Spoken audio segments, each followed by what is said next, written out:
I'm Seth Killian, and let everybody know that you've got a joystick by hitting the buttons as hard as you can.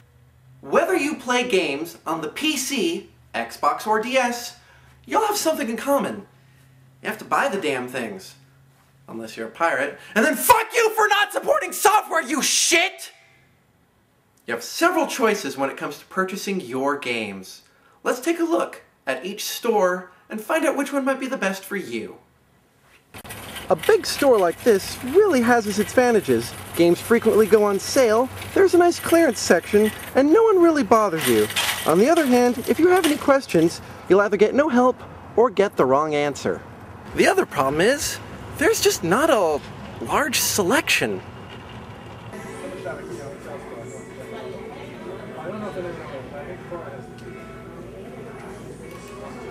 Okay. All right. You can leave it. And that's the entire 360 collection. Wow! Now, if you were just counting, that was a grand total of 38 games. You can always go to GameStop.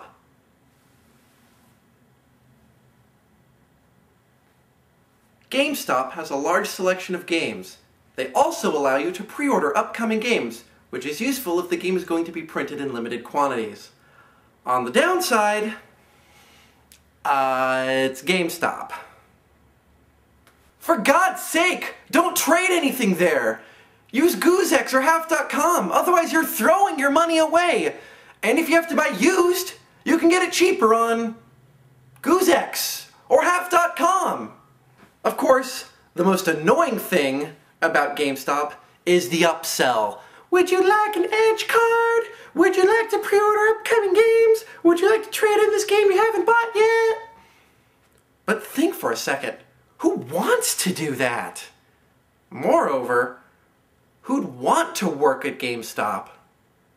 I just don't want to deal with the BS that, you know, the subscriptions to the magazines, they want to upsell everything. I used to do that. I know what it's like. You used to work at GameStop? I did used to work at GameStop. What did they make you do? You had to get about 3 to 5 subscriptions of the magazines, $15. Although it is good for a whole year, I understand all that good stuff.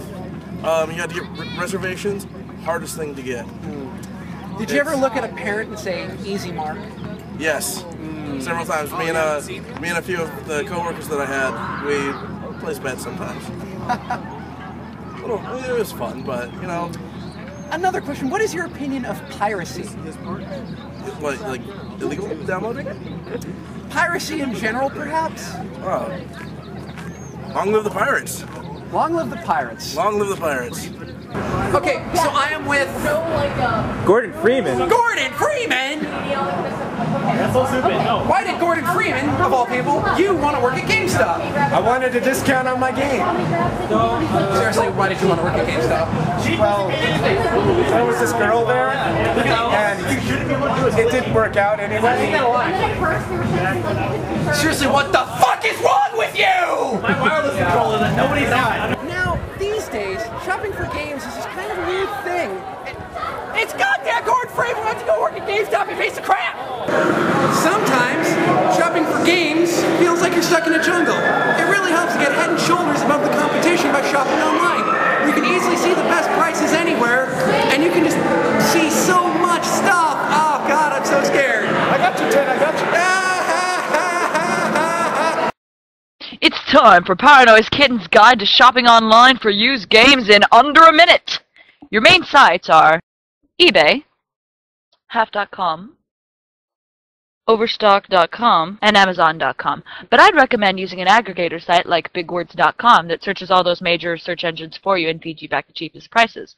But personally, I use Half.com for reliability, user protection, and selection. There's a lot of great games on there for pretty reasonable prices. If you're going to use eBay, never trust a seller with less than 10 feedback, and prepare yourself for bid wars. Rare games reflect in price on most online places, so the best place to look for those is garage sales, flea markets, Craigslist, etc. But as always, we here at ARG believe in supporting your local used book/game store. Not only do you earn cred for being independent, but it supports the industry by turning the fandom into work. Back to you, Ted.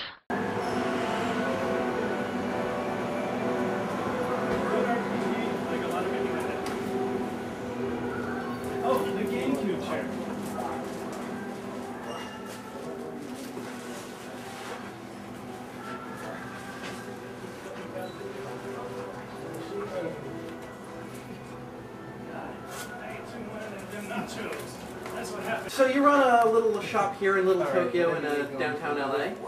Who are you people? We're the same people that tried to talk to the guy who... outside, my drug dealer.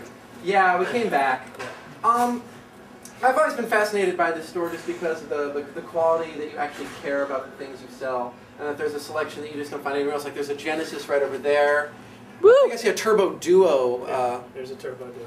You're not going to find it. You're not going to find that at a GameStop or a Target. No.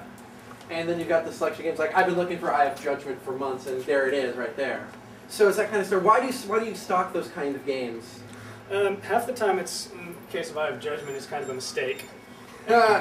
Me opening the store, not really realizing what's going to sell or not. When I opened the store again about 1.5 years ago, some of it was guesswork, and I wound up with some copies of Call of Juarez, and I can't remember the situation that led to me getting rid of those. But you're not beholden to like a corporate overlord saying we need to push this particular game because this publisher is getting in good with us. Nope. As a matter of fact, our website is extremely critical of about everybody. So. Yeah, we like to swing the same way. And I see you've got the... Look at this. You're not going to find this at GameStop. I got a one-up. You've also got classic stuff. We got Virtual Boy, Chainsaw, Resident Evil controllers. Yes, yeah, those were kind of a weird find. We go to a lot of specialty wholesale places, these little closeout warehouses that people have like a bunch of PS1 games from back in the day. So you think the kind of people that shop here are pretty hardcore about their games? I think our third or fourth most profitable item is PS1. And we opened 1.5 years ago. It's been dead a little while before that. So, but your average consumer is not going to buy a PS1 game, so it's really like the hardcore people that want to find the games that that matter to them. Yeah, well, most of your sales are new stuff. There's really no need to stock older stuff, as the profit from it is really kind of secondary. It's just going to be a drop in the bucket compared to anything else. But the problem with that is that you have a lot of consumers who have no place to go for this stuff. And so you're providing the outlet. If we get a reputation for this, yeah, I'll be able to afford at least 27 yachts. Wow. So I guess the lesson here is if you really care about your games, shop indie, kids. And could you please explain that on camera for me? Digital Devil Saga, that's sexy, that's sexy. And how much are you selling this for? 40. Do I want to have sex with that? Yes. Yes. Everybody does. Everybody. Do I want especially to for fat you? dudes. There's some Fatal Frame. Fatal Frame 2, Fatal Frame 3. Sexy, but in a very scary the ring way. You can do better than me. Blah blah blah blah. Yeah. Good games and all that. And you're not marking these up on eBay because you're insane? We so crazy! If you're in Southern California and you need these games, you should probably come here. 319 East 2nd Who knew? Street. 319 East 2nd Street in the Little Tokyo Mall, first floor. Yes. Under the park. Speaking of indie stores, if you live in New Jersey, check out Next Level Video Games. You can find them on the web at nlvideogames.com.